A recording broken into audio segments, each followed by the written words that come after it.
दोस्तों, क्या आपको पता है कि हमारे इस अमृतकाल के अंदर एक राज्य के अंदर एसआईआर की मुहिम के माध्यम से लाखों वोट अचानक गायब कर दिए गए। जी हाँ, चुनाव में 2.5 लाख से ज़्यादा सुरक्षा बल उतार दी गई है। जी हाँ, ऐसा लगा कि कोई सैन्य अभियान चल रहा हो इस राज्य के अंदर। और सोचिए एक बार कि दुनिया का सबसे ताकतवर देश आपकी धरती को, आपके देश की धरती को नर्क कह दे और उसके रिवर्स में हम लोगों ने चुप्पी साध ली हो, तो सवाल उठना तो काफ़ी लाजमी है ना कि आखिरकार इस चुप्पी के पीछे हम क्या छुपा रहे हैं। तो सवाल सिर्फ चुनाव का नहीं है। यह सवाल बन जाता है देश के इज्जत का, लोकतंत्र की सच्चाई का और सिस्टम की नीयत का। यह आज हम बात करेंगे बंगाल चुनाव के बारे में, इंटरनेशनल मीडिया की रिपोर्ट के बारे में। जी हाँ, हमारे चुनाव को लेकर के उन देश की रिपोर्ट के अंदर भी सवाल उठाए गए हैं। और आज हम बात करेंगे ट्रंप के बेतुका घटिया बयान के बारे में। जी हाँ, ये वीडियो सिर्फ एक खबर नहीं है। जी हाँ, ये एक बहुत बड़ा संकेत भी है। जी हाँ, ये संकेत है कि जंगल के सीधे पेड़ हमेशा पहले काटे जाते हैं और ट्रम्प की कुल्हाड़ी के माध्यम से हमारे ये सीधे पेड़ कई बार काटे जा चुके हैं। जी हाँ, अब समय आ चुका है ट्रम्प को रिप्लाई करने का, उसके दांत खट्टे करने का। चलिए शुरुआत करते हैं। सबसे पहले जानते हैं दोस्तों चुनाव के बारे में। जी हाँ, आपको ध्यान रखिएगा कि पश्चिम बंगाल में बीते कई दिन पहले फेज़ के चुनाव हुए थे। जी हाँ, बड़ी खबर सामने आई। चुनाव के बाद ब्रिटेन के अखबार द गार्जियन ने रिपोर्ट किया कि लाखों वोटर के नाम हटाए गए हैं। जी हाँ, ये संख्या कुछ यूरोपियन देशों की आबादी के बराबर बताई जा रही है। अब सोचिए, अगर 10 लाख वोट हटते हैं और एक सीट पर औसतन अगर 1.5 से लेकर के 2 लाख वोट पड़ते हैं तो इसका सीधा असर 50 से ज़्यादा सीटों पर पड़ सकता है। या ये सिर्फ डाटा करेक्शन नहीं है, ये चुनाव के रिज़ल्ट को पलट सकता है। और विपक्ष का आरोप लगातार स्टार्टिंग से रहा है। जब से एसआईआर की मुहिम स्टार्ट हुई थी, याद है ना आपको, हरियाणा से स्टार्ट हुई थी। जी हाँ, तब एविडेंस बहुत सारे राहुल गांधी ने प्रेजेंट किए थे, काफ़ी सारे ग्राउंड रिपोर्ट पत्रकारों ने एविडेंस दिए थे। सोचिए, एक व्यक्ति कई जगह से वोट दे रहा था, एक व्यक्ति जो मर चुका है उसका भी इस वोटर लिस्ट में नाम है, जबकि उसका नाम हटना चाहिए था। ये कैसे आप करेक्शन कर रहे हो, ये आप कैसे इसको प्यूरीफाई कर रहे हो? सोचिए एक बार। सोचिए एक छोटे से मकान के अंदर आपने कम से कम 50 से 60 वोटर्स का नाम ऐड कर दिया। सोचिए 5 बाय 5 कमरे के अंदर 50-60 लोग रह सकते हैं। क्या चल रहा है हमारे देश के अंदर? जी हाँ, विपक्ष का आरोप यही है कि टारगेटेड वोट काटे जा रहे हैं। जी हाँ, खास समुदाय को हटाया जा रहा है और यही मुद्दा अब इंटरनेशनल मीडिया में चर्चा का विषय बन चुका है। जी हाँ, जब लोकतंत्र की लिस्ट से ही जनता गायब हो जाए तो चुनाव नहीं, सिर्फ परिणाम तय होता है। जी हाँ, बस केवल वोट डालना, लोगों का इंक लगा के बाहर आना, बस केवल एक दिखावा बन जाता है। सो गाइस, वैसे कल फर्स्ट फेज़ की वोटिंग हुई। काफ़ी बड़ी संख्या में यहाँ के कि वोटर्स ने अपना वोट दिया, जबकि पूरा का पूरे राज्य के अंदर तमाम 200 हिस्से पर पूरी फोर्स तैनात थी। एक डर का माहौल बना हुआ था कि कहीं कि बहुत तगड़ा पंगा ना हो जाए, लेकिन थोड़े बहुत ठीक है पंगे हुए, लेकिन उसको सॉल्व कर लिया गया। और दोस्तों, कल 23 अप्रैल को मतदान ना बहुत ज़ोरों शोरों में हुआ, मानना पड़ेगा यहाँ के देशवासियों को। जी हाँ, यहाँ के राज्य के वासियों को। जी हाँ, बंगाल में लेकिन जो तस्वीरें सामने आई थी ना, चुनाव स्टार्ट होने से पहले, मतदान स्टार्ट होने से पहले, वो काफ़ी चौंकाने वाली थी। सोचिए 2.5 लाख से ज़्यादा सुरक्षा बल तैनात किए गए। BSF, CISF, CAPF और लोकल पुलिस, हर एजेंसी कल मैदान में थी। जी हाँ, हाई लेवल मीटिंग्स हो रही थी। जी हाँ, ऐसे लग रहा था जैसे किसी युद्ध की तैयारी हो रही हो। या अब सवाल ये उठता है, क्या ये लोकतंत्र का चुनाव था या फिर डर का मैनेजमेंट? जी हाँ, कुछ जगह शिकायतें आई थी कि ईवीएम ख़राब हुई है, उसकी वजह से वहाँ पर बाहर पोलिंग बूथ के अंदर हिंसा कुछ हुई थी, नेताओं पर हमला हुआ था। और एक वीडियो में बड़े नेता पर हमला दिखाया गया, एक वीडियो में उसका वीडियो रिकॉर्ड करके सोशल मीडिया प्लेटफॉर्म पर डाला गया। कहीं पर धरना हुआ, कहीं आरोप प्रत्यारोप हुआ। सोचिए, जहाँ पर वोट देने के लिए इतनी बड़ी संख्या में सेना चाहिए, वहाँ पर लोकतंत्र कमज़ोर नहीं बल्कि बीमार होता हुआ दिखाई देता है। गजब हाल है भाई। एक्चुअली अब बात करते दोस्तों, भारत को विश्व गुरु कहा जाता है, ये तो आपको मालूम होगा। डंका काफ़ी अधिक पीटा भी गया है और रैंक के अंदर, इंडेक्स के अंदर हमारा स्थान काफ़ी उच्च कोटि का भी है। लेकिन ज़मीनी हकीकत कुछ और ही बयां कर रही है। जी हाँ, दुनिया क्या देख रही है पता है? दुनिया देख रही है कि चुनाव को जीतने के लिए जहाँ से सीट काफ़ी कमज़ोर मिलती है वर्तमान की सरकार को, वहाँ से ये लोग वोट काट देते हैं।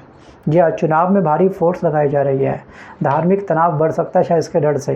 और अब सबसे बड़ा झटका आया है अमेरिका के राष्ट्रपति डोनाल्ड ट्रंप के बयान के द्वारा। जी हाँ, एक बहुत बड़ा झटका मिला है विश्व गुरु की छवि पर, एक बहुत बड़ा बट्टा लग चुका है।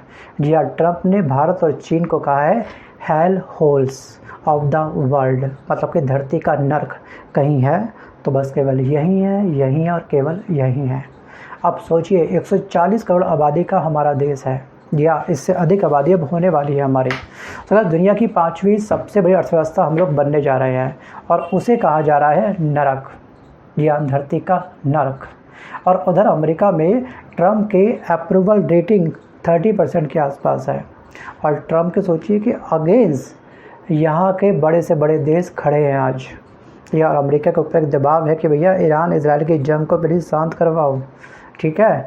और अमेरिका के ऊपर बहुत बड़ा दबाव ये भी है कि वहाँ की जनता इस सरकार के खिलाफ़ खड़ी है, ट्रंप सरकार के खिलाफ़ खड़ी है। सोचिए काफ़ी लोग आज भी बड़ी संख्या में अमेरिका के अंदर बेघर हैं, जिनके पास अपना खुद का भी घर है ही नहीं। जी हाँ, जेल में जो कैदी हैं, कैदियों की संख्या पूरे वर्ल्ड के अंदर अमेरिका की जेलों में सबसे अधिक पाई जाती है। मतलब कि अमेरिका में क्राइम काफ़ी चरम पर है। सोचिए महंगाई की मार यहाँ की आम जनता झेल रही है। पिछले एक सरकार में ट्रंप के खिलाफ 4 बड़े प्रोटेस्ट हो चुके हैं। सोचिए जो खुद अपने घर को संभाल नहीं पा रहा है वो दुनिया को आईना दिखा रहा है कि कौन सा देश नर्क है, कौन सा देश आपका स्वर्ग है, ठीक है। सीज फायर के दूसरे देशों की वादे कर रहा है। ये गजब हाल है, मुंह में नहीं दाने अम्मा चली बनाने। जी हाँ, ये हाल हो रहा है इस समय ट्रंप का। वैसे दोस्तों ट्रंप की ना उम्र शायद 74 ईयर के आसपास हो चुकी है, शायद ये उम्र का तकाजा, इसलिए ये लोग बेतुके के बयान देते हैं। बट दोस्तों हर बयान पर हमारे विश्व गुरु को, हमारे देश को चुप्पी नहीं साधनी चाहिए, वरना इसकी क्या होगी, हिम्मत बढ़ जाएगी। ट्रंप वही दोस्तों नेता है जिसने चंद दिनों पहले अभी हमारे भारत देश के पीएम मोदी जी के राजनीतिक कैरियर को समाप्त कर दूंगा, ख़त्म कर दूंगा, ये तक धमकी दी थी। लेकिन हमारे फिर भी विश्व गुरु के महामहिम पीएम मोदी जी शांत बैठे रहे, कोई रिप्लाई हमने नहीं करा। ध्यान रखिएगा दोस्तों, मैं अगेन बोलूँगा कि जंगल के सीधे पेड़ हमेशा पहले काटे जाते हैं। जी हाँ, ट्रंप की कुल्हाड़ी अब काफ़ी और अधिक तेज़ धार पकड़ चुकी है। हर रोज़ शाम को आता है हमारे इंडिया के अगेंस्ट ये नेगेटिव बयान देता है और हमारी इंटरनेशनल छवि के ऊपर एक बहुत बड़ा क्वेश्चन मार्क रेस कर रहा है। जी आखिर का भारत हर बार ट्रंप से इतना दबता क्यों है? ट्रंप ने बोला रूस से ऑयल बाय मत करो, जबकि रूस से हमको सस्ता ऑयल मिल रहा था, हमने उससे ऑयल परचेज़ करना कम कर दिया, अब काफ़ी हद तक बंद कर दिया। सोचिए हमारे पीएम मोदी जी इजराइल जा कर के इजराइल को फादरलैंड कह देते हैं। जी आप फादरलैंड हमने उसको बोल दिया, चलिए कोई दिक्कत नहीं। आखिरकार हमारे देश में जो इंटरनेशनल पॉलिटिक्स है, क्या वो एक बहुत बड़ा खतरे में आ चुके हैं? आपका इस पर क्या विचार है? चाहो तो वीडियो को पॉज करके आप मुझे कमेंट करके ज़रूर बता दीजिएगा, ठीक है। और अगर आप पीएम मोदी जी की जगह होते और ट्रंप को कोई रिप्लाई करना होता तो क्या आप उसे सच में शांति का दाम देते, जो हम हर बार देते हैं मैक्सिमम, या फिर इस बार ईंट का जवाब पत्थर से देते हैं? जी हाँ, अगर आपको ट्वीट करना होता, ट्रंप को ट्वीट के माध्यम से रिप्लाई करना होता तो आप क्या रिप्लाई करते? वीडियो को पॉज करके अपना एक्शंस, ठीक है, अपना ट्वीट आप मुझे टाइप करके ज़रूर सेंड करिएगा। वापस आता हूँ टॉपिक की तरफ। और एक बात मैं आपको जानकारी के लिए दोस्तों और बता दूं कि अमेरिका में ना लगभग 45 मिलियन मतलब कि 4.5 करोड़ इमिग्रेंट्स रहते हैं और इनमें से करीब 5 मिलियन मतलब 50 लाख हमारे भारतीय मूल के हैं। और केवल सिलिकॉन वैली की बड़ी टेक कंपनियों में 30% से ज़्यादा जो टेक वर्कफोर्स है वो एशियन मूल की है। सिर्फ भारतीय दोस्तों, हमारे भारतीय अमेरिका में अपने हर साल 300 बिलियन डॉलर से अधिक की आर्थिक गतिविधियों में योगदान देते हैं। इसके जीडीपी में इतना बड़ा योगदान हम लोग दे रहे हैं। मतलब साफ है कि जिन लोगों को इस समय ट्रंप बोझ कह रहा है, जी हाँ वही अमेरिका की बैकबोन है, जी हाँ वही अमेरिका की रीढ़ है। चलिए अब जानते हैं ट्रंप के एक्शन पर कुछ विशेषज्ञ क्या कहते हैं। जी हाँ, आप सोचिएगा कि इसने सीज़ फायर को लेकर के, ईरान इजराइल के बीच में सीज़ फायर को लेकर के इसने पाकिस्तान को आगे किया, हमको इसने क्या करा, साइड लाइन कर दिया। सोचिए पहले क्या था, मनमोहन सिंह के समय में यूएस रिलेशनशिप काफ़ी मजबूत हुआ करती थी, रसिया और चीन से हमने बैलेंस बना रखा था। लेकिन आज हमारे विश्व गुरु ने दोस्तों, हम कहने का हमारा विश्व गुरु ट्रंप का गुलाम बन चुका है। हमारे देश का रिमोट कंट्रोल एक्चुअली ट्रंप के पास में है। लगता है कि हम इसकी कठपुतली बन चुके हैं। हम इसकी हर बात को इतनी आसानी से क्यों मान रहे हैं? सोचिए ना एक बार। मैं एक वीडियो अटैच करूँगा, इस वीडियो को अंत में उसे आप देख लीजिएगा कि ट्रंप की स्टेटमेंट क्या थी। ट्रंप की स्टेटमेंट छोड़िए, ट्रंप के अन्य अधिकारी भी हमारे बारे में नेगेटिव बोलते हैं, बट हम कोई एक्शन कुछ क्यों नहीं ले रहे हैं? आखिर का ऐसी कौन सी चाबी है इसके पास में, ट्रंप के पास में, कि हमको ये अपने इशारों पर नचाना स्टार्ट कर देता है? जब मन आता है बस लगाता है चाबी, हम इसके इशारों पर नाचना शुरू कर देते हैं, जैसे कि इलेक्ट्रिक टॉय होता है ना, वैसे सोचिए। सो बस ट्रंप की स्टेटमेंट की वजह से ना इंडिया के ऑयल इंपोर्ट्स पर एक बहुत बड़ा दबाव बन गया था। या हम इस समय रूस से सस्ते दाम में परचेज़ कर रहे थे ऑयल, बट इसने बोला कि वहाँ से परचेज़ करना बंद कर दो। हम मान गए इसकी बात को। इसने बोला 4 प्रोजेक्ट से अपने कदम पीछे कर लो। सोचिए, जिसमें हमारा बहुत बड़ा पैसा खर्च हुआ था, हम ठीक है इसकी बात को ये भी मान लिए। कौन है ये भाई ट्रंप? हमारा फूफा है क्या? बताइए, हम क्यों इससे इतना रिश्ते निभा रहे हैं? सोचिए एक बार। सो भारत का अगर हम देखेंगे ना, स्ट्रेटेजिक ऑयल रिज़र्व काफ़ी कमज़ोर है, काफ़ी कम है। अगर स्टेट ऑफ हॉर्मुज़ अगर बाधित हो गया ना, अगर बंद हो गया, तो हमारे लिए बहुत बड़ा खतरा हो सकता है। और हम जा रहे हैं इजराइल को बोल रहे हैं भैया ये हमारा फादरलैंड है। सोचिए पूरे वर्ल्ड का, गजब हाल है भाई। सो गाइस, अगर हम अपने रिज़र्व के बारे में बात करें तो 21 बिलियन बैरल का हमारे पास रिज़र्व है, जबकि चाइना के पास इसका कई गुना मतलब कि स्टोरेज है क्रूड ऑयल का। ये डाटा आप अच्छे से देख लीजिएगा। और दोस्तों, जब विदेश नीति संतुलन खो देती है ना, तो देश दबाव में आ जाता है। और आज हम दबाव में हैं। वो भी किसके दबाव में है दोस्तों? अब हम दबाव में है इस समय, ट्रंप के दबाव में है। ट्रंप जैसे हमको चाहता है वैसे हमको दबाना स्टार्ट कर देता है। और स्टेट ऑफ हॉर्मुज़ ऑलरेडी बहुत बड़े खतरे पर है दोस्तों। वैसे अभी ये खतरा हमको महसूस नहीं होगा, ये खतरा हमको महसूस होगा 4 मई के बाद, जिस समय होगी वोट की गिनती, जिस समय बनेगी पश्चिम बंगाल के अंदर सरकार। अभी तो फिलहाल हमको न्यूज़ में, गोदी मीडिया में कुछ नहीं दिखाया जा रहा है। बस अभी हमको दिखाया जा रहा है कि सब चंगा से, लेकिन ज़मीनी हकीकत का थोड़ा बहुत अंदाज़ा आपको लग चुका होगा। किस तरह से उससे मज़दूर जो शहरों के अंदर काम करने के लिए आए थे वो रिवर्स प्लान कर रहे हैं, वापस अपने घर जा रहे हैं, वो भी रोते बिलखते हुए। सोचिए, उनको यहाँ पर जो फैक्ट्रियाँ हैं वो शट डाउन हो चुकी है। ठीक है, जब उनको वेतन नहीं मिलेगा, क्योंकि ये दिहाड़ी मजदूर लोग होते हैं, तो ये वापस अपने घर चले जाते हैं। जी हाँ, सोचिए, गैस के जो प्राइस है कई गुना बढ़ चुके हैं। लोग ब्लैक में गैस परचेज़ कर रहे हैं। ब्लैक मार्केटिंग का मंजर ना अभी से स्टार्ट हो चुका है। जी हाँ, अभी तो असली फिल्म बाकी है। जी हाँ, अगली फिल्म आपकी स्टार्ट होगी 4 मई के बाद। ये तो केवल छोटा सा ट्रेलर था।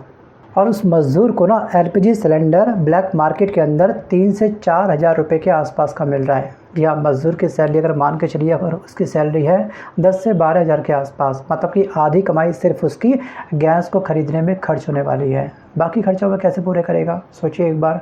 और अगर स्टेट ऑफ हॉर्मुज़ के बाधित होने की वजह से अगर दोस्तों क्रूड ऑयल के जो प्राइस है वो $150 पार कर गया, तो पेट्रोल क्या होगा? हमको आने वाले समय में 150 या फिर 200 रुपये लीटर तक मिल सकता है। अगर पेट्रोल महंगा हुआ तो ट्रांसपोर्ट महंगा होगा, या ट्रांसपोर्ट पर डिपेंड हर चीज़ महंगी हो जाएगी। जी हाँ, फर्टिलाइज़र संकट बढ़ेगा, किसानों पर दबाव बढ़ेगा। जी हाँ, महंगाई सिर्फ आंकड़ा नहीं होती है, ये गरीब की थाली से रोटी छीन लेती है। जी हाँ, अब सवाल बहुत साफ है, क्या हम सिर्फ चुनाव जीतने में लगे हैं या फिर देश की इज्जत बचाने में भी? जी हाँ, क्या हम जवाब देंगे या फिर चुप रहेंगे? बस ट्रंप के हाथों हम लोग दबते रहेंगे, दबते रहेंगे, दबते रहेंगे। क्या लोकतंत्र मजबूत होगा या फिर सिर्फ दिखावा रह जाएगा आंकड़ों के अंदर? क्या हम बन गए विश्व गुरु? इस इंडेक्स में हमारी रैंक ये रही है, इतनी बढ़ोतरी हुई है, लेकिन ज़मीनी हकीकत कुछ और ही बयां कर रही है। जी हाँ, देश की ताकत सिर्फ सेना से नहीं, बल्कि सच्चाई, जवाबदेही और आत्मसम्मान से बनती है। और दोस्तों, अगर आप देश के PM होते, या अगर ट्रंप आपके अगेंस्ट इस तरह के बेतुके बयानबाजी कर रहा होता, तो आप उसको क्या रिप्लाई करते? या क्या आप भी उस ट्रंप को शांति का दान देते, कुछ नहीं बोलते, चुप्पी साध लेते, मुंह में दही जमा लेते और दही को एंजॉय करते बस? या फिर कुछ करते भी? अपना एक्शंस आप मुझे कमेंट करके ज़रूर बताइएगा। सो गाइस, आज के इस वीडियो में बस कर इतना ही। मिलता हूँ जल्द अपने वीडियो के साथ, तब तक के लिए धन्यवाद।